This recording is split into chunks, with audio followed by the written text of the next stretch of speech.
Battle to the heavens की novel video में आपका स्वागत है। पिछले एपिसोड में हमने देखा था सियोयन दाओजोंग लेवल पर पहुंच गया था, जिसके बाद वो तियानशियान माउंटेन से विंड लाइटिंग पवेलियन के लिए निकल गया था। पर जैसे ही सियोयन विंड लाइटिंग पवेलियन में पहुंचता है, वहां पर वो एक बहुत ही बड़ी भीड़ देखता है। अब आगे पिछला एपिसोड यानी ट्रेलर एक्सप्लेनेशन अगर आपने नहीं देखा है तो जाकर देख लेना, तभी आपको ये वीडियो आगे समझ में आएगी। एपिसोड स्टार्ट होती है। सियोयन एक ब्लैक डिस्गाइज ओढ़ लिया है। यहाँ पर दोस्तों सिक्योरिटी बहुत ही ज्यादा टाइट है और सेंट्रल प्लेन के बहुत ही ज्यादा रेप्यूटेड पर्सन के अलावा किसी को भी इस जगह पर हवा में उड़ने की इजाजत नहीं दी गई है। इसीलिए सियोयन को ना चाहते हुए भी इस जगह पर पैदल चल के इस जगह को क्रॉस करना पड़ता है। पर रास्ते में चलते हुए सियोयन को काफी सारी बातें सुनने को मिल रही है। लोग आपस में बात कर रहे हैं। इस बार का कंपटीशन बहुत ही ज्यादा खतरनाक होने वाला है। इस कंपटीशन में चारों पवेलियन के यंग मास्टर्स पार्टिसिपेट करने वाले हैं, जो कि पहले से दाओवांग के पीक पर थे और इनके स्पेशल टेक्निक्स के वजह से वो दाओजोंग लेवल के वॉरियर से भी फाइट कर सकते थे। पर इस बार की बात में स्पेशल बात ये है कि इस कंपटीशन से पहले ये सभी लोग तियानशियान माउंटेन के ब्लड पूल से कल्टीवेशन करके आए हैं और जो भी पर्सन उसमें से ब्रेक थ्रू करा होगा इस बार का ये पवेलियन कंपटीशन वो जीत कर निकल जाएगा। दूसरा पर्सन कहता है, पर ये बात भूलो मत, हर साल की तरह इस कंपटीशन में कोई न कोई धुरंधर आ जाता है। मुझे तो लगता है इस बार भी यहाँ कोई न कोई धुरंधर जरूर आएगा। दूसरा पर्सन कहता है, क्या तुम सियोयन की बात कर रहे हो? मैंने भी सियोयन का नाम सुना है। वो बहुत ही ज्यादा ताकतवर है, इतना ज्यादा ताकतवर कि फेट यान जैसा मॉन्स्टर भी उसको जो पकड़ने के लिए गया था खाली हाथ वापस लौटा था। सियोयन ये सारी बातें अपनी कानों से सुन रहा है और ये सारी बातों को सुनकर सियोयन थोड़ा सा चिंता में पड़ गया है। सियोयन नहीं चाहता है कि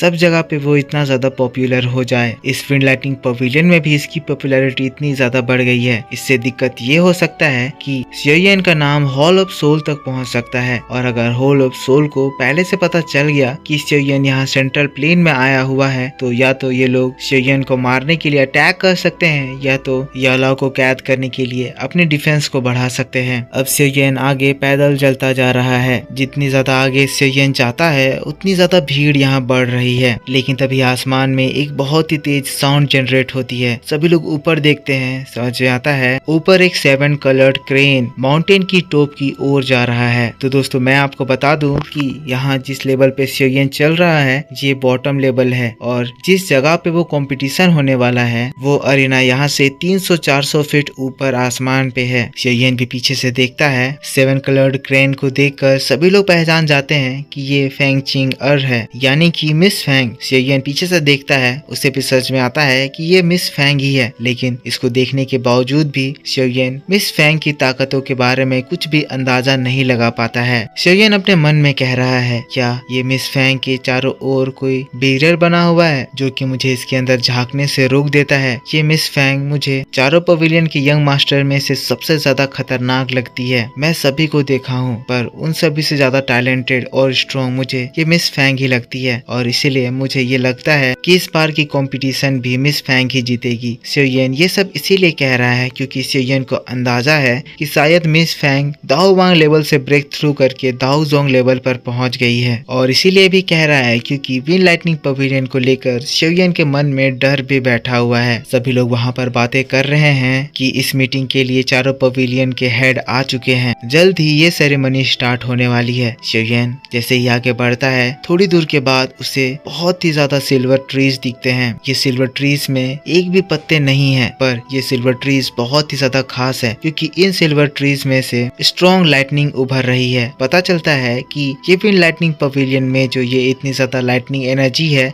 ये सारी लाइटनिंग एनर्जी इन्हीं सिल्वर ट्रीज के वजह से यहाँ पर है। ऐसी बात नहीं है कि यहाँ पर ये सिल्वर ट्रीज लगाई गई है, बल्कि असल बात ये है कि विंड लाइटनिंग पवेलियन के हेड क्वार्टर को इस जगह पर इसी क्वालिटी के वजह से चूज करा गया है। यहाँ पर इन सिल्वर ट्रीज के वजह से हमेशा ही आसमान में काले बादल बने रहते हैं और कंटिन्यूअस इस जगह पर लाइटनिंग एनर्जी इवॉल्व होती रहती है। सियोयन ऊपर आसमान में देखता है जहाँ पर बहुत सारी लाइटनिंग एनर्जी एक जगह पर इकट्ठी हो रही है। थोड़ी दूर आगे चलने के बाद सियोयन के सामने एल्डर हुओ और एल्डर मो आ जाते हैं। ये दोनों एल्डर वही एल्डर हैं जो कि तियानशियान माउंटेन में मिस फेंग के साथ वहाँ पर आए थे। ये लोग यहाँ पर कैंडिडेट्स का फिल्टरेशन कर रहे हैं जो कि ऊपर जाकर अरीना में फाइट करने वाले हैं। एक बहुत ही ज्यादा तादाद में भीड़ ऊपर जा रही है, इसीलिए यहाँ पर फिल्टरेशन करना बहुत ही ज्यादा जरूरी है। एल्डर मू कह रहे हैं इस कंपटीशन में पार्ट लेने के लिए आप लोगों को 4 टेस्ट से गुजरना होगा। पहला टेस्ट ये कि आप लोगों का लेवल एटलीस्ट दाओबांग के 3 स्टार लेवल पर हो। दूसरी क्वालिफिकेशन कि आपकी एज 30 साल से कम हो। तीसरी क्वालिफिकेशन कि आप किसी भी तरह की चीटिंग ना करें और चौथी क्वालिफिकेशन आपको एल्डर वो से 5 ब्लोज सर्वाइव करने होंगे। अब यहाँ पर ये कंडीशन सुनते ही बहुत सारे लोग लेफ्ट के डायरेक्शन में शिफ्ट हो जाते हैं जिस तरफ स्पेक्टेटर्स की भीड़ जा रही है। यहाँ पर दोस्तों शियोयन को ये भी समझ में आता है कि एल्डर वोमू सभी लोगों को यहाँ पर चेक नहीं कर रहे हैं। शियोयन भी यही चीज सोचकर छुपकर वहाँ से गुजर जाने का डिसाइड करता है, पर उससे पहले शियोयन कुछ बहुत ही उछल रहे लोगों को देखता है। यहाँ पर शियोयन इनके लेवल को देखकर समझ जाता है कि ये दाओबांग के 3 स्टार लेवल पर हैं, पर शियोयन को ये भी पता चलता है कि ये जो 3 स्टार दाओबांग का लेवल इन्होंने अचीव करा है ये सब कुछ उन्होंने किसी तरह के पिल्स और किसी तरह के दूसरी टेक्निक्स की वजह से अचीव करा है। इसीलिए जैसे ही वो एल्डर वो के पास जाते हैं, एल्डर वो उन लोगों को बिना अपनी आंख खोले ही बहुत ही आसानी से पटक कर जमीन में धूल चटा देते हैं। हमें पता चलता है एल्डर वो और एल्डर मू दोनों ही दाओजोंग लेवल पर हैं और इन लोगों की नजर से बचकर जाना आसान नहीं होने वाला है। शियोयन अपने सामने देखता है बहुत सारे लोग यहाँ पर राइट साइड की ओर पार्टिसिपेट करने के लिए जा रहे थे, बहुत ही जोर की मुंह की खाकर गिर रहे थे। शियोयन की बारी आती है, शियोयन लेफ्ट की साइड जाता है, लेकिन जैसे ही शियोयन एल्डर वो को पार करता है अचानक से एल्डर वो कहते हैं रुक जाओ। अब जैसे ही शियोयन ये बात सुनता है शियोयन घबरा जाता है, उसे लगने लगता है कि शायद एल्डर वो उसको पहचान गया है। शियोयन फाइट करने के लिए रेडी हो जाता है, एल्डर वो पर अटैक करने के लिए अपनी मुट्ठी भी कस के बांध लेता है, लेकिन तब एल्डर वो कहते हैं लड़के तुम लेफ्ट की साइड क्यों जा रहे हो, मैं देख सकता हूँ तुम इस कंपटीशन में पार्ट लेने के सारे कंडीशंस को मैच कर रहे हो।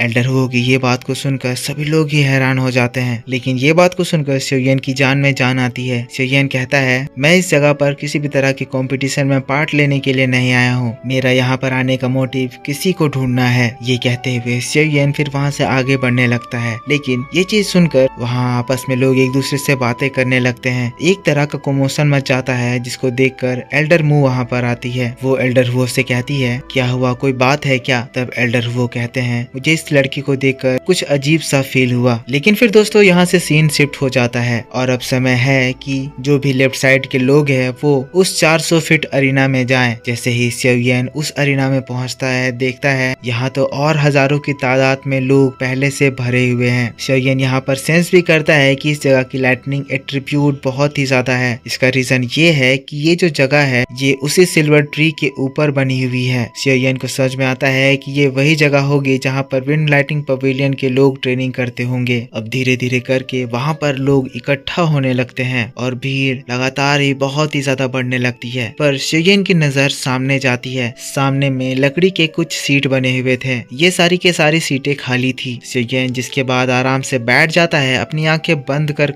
थोड़ा सा आराम करने लगता है। पर यहाँ पर थोड़ा ही सा समय बीता था कि एक बहुत ही जोर की आवाज आती है। एक तेज लाइटनिंग एनर्जी उस जगह पर स्ट्राइक करती है जिसकी एनर्जी को देखकर बहुत सारे लोगों की आंखें तक बंद हो जाती है। जिसके बाद हम देखते हैं उस लाइटनिंग एनर्जी के अंदर से कुछ लोग बाहर निकलते हैं। ये सारे लोग विंड लाइटनिंग पवेलियन के ईस्ट वेस्ट नॉर्थ साउथ के चीफ हैं। शियोयन की नजर फेटियान पर भी जाती है जो कि नॉर्दर्न विंड लाइटनिंग पवेलियन का चीफ है। पर इन सभी से इम्पोर्टेंट शियोयन की नजर ले जुनजी के ऊपर जाती है। ले जुनजी ये ईस्टर्न विंड लाइटनिंग पवेलियन का चीफ है और ले जुनजी ही विंड लाइटनिंग पवेलियन का चीफ भी है। शियोयन इस बार पहली बार एक रियल दाओजोन लेवल के पर्सन को देख रहा था। यहाँ शियोयन को उसकी एनर्जी फील हो रही थी। एनर्जी बहुत ही ज्यादा टेरिफाइंग थी। देखने में इसका लुक बहुत ही ज्यादा डेंजरस लग रहा था। बड़ी बड़ी दाढ़ी और ले जुनजी के कपड़े भी कमाल के। इसके कोट में लाइटनिंग बने हुए थे जो कि किसी एनिमेशन की तरह हिल रहे थे और उन लाइटनिंग से एनर्जी भी निकल रही थी। ले जुनजी के साथ मिस फैंग भी वहाँ पर आई थी, लेकिन उसके बाद फिर तुरंत ही एक और धमाका होता है और फिर हम लोगों को एक और दाओजुन को दिखाया जाता है। ये जियान दाओजुन है और ये स्वॉर्ड पवेलियन का चीफ है। जियान जुनजी को देखकर ले जुनजी कहता है तो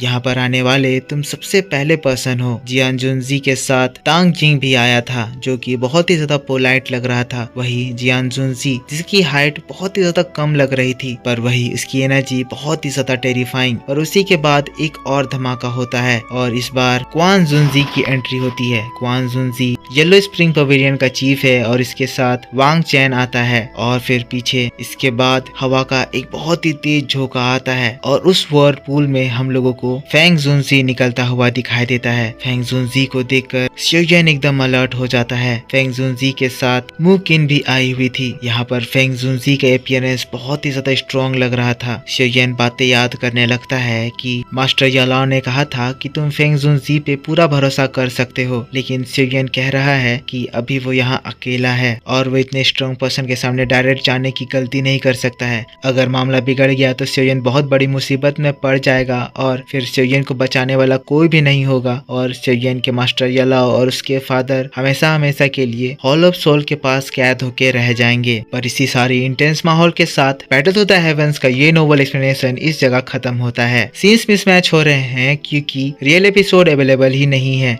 ये मैंने आपके लिए ट्रेलर एक्सप्लेनेशन के कुछ क्लिप्स को यूज करके वीडियो बनाई है, पर स्टोरी बिल्कुल ही सेम मिलेगी, बल्कि मैंने आपके लिए और भी ज्यादा डिटेल में यहाँ पर स्टोरी एक्सप्लेन करी है जो कि शायद आपको रियल एपिसोड में भी नहीं दिखाई जाती होंगी। सो आई होप आपको वीडियो पसंद आया होगा। अगर पसंद आया है तो जरूर से इसको एक लाइक कर देना, कमेंट करके बताना कि वीडियो कैसा लगा। इस वीडियो पे सपोर्ट दिखाइए और मैं आपके लिए नेक्स्ट एपिसोड कल शाम 6 बजे इसी चैनल पर अपलोड करूंगा। जिन्होंने भी चैनल को सब्सक्राइब नहीं कर रखा है, सब्सक्राइब करके बेल आइकन ऑन कर लेना ताकि जब भी मैं वीडियो डालूं तो आपको सबसे पहले पता चल जाए। तो मिलता हूं मैं आपसे नेक्स्ट वीडियो में, तब तक के लिए take care, bye bye and thanks for watching.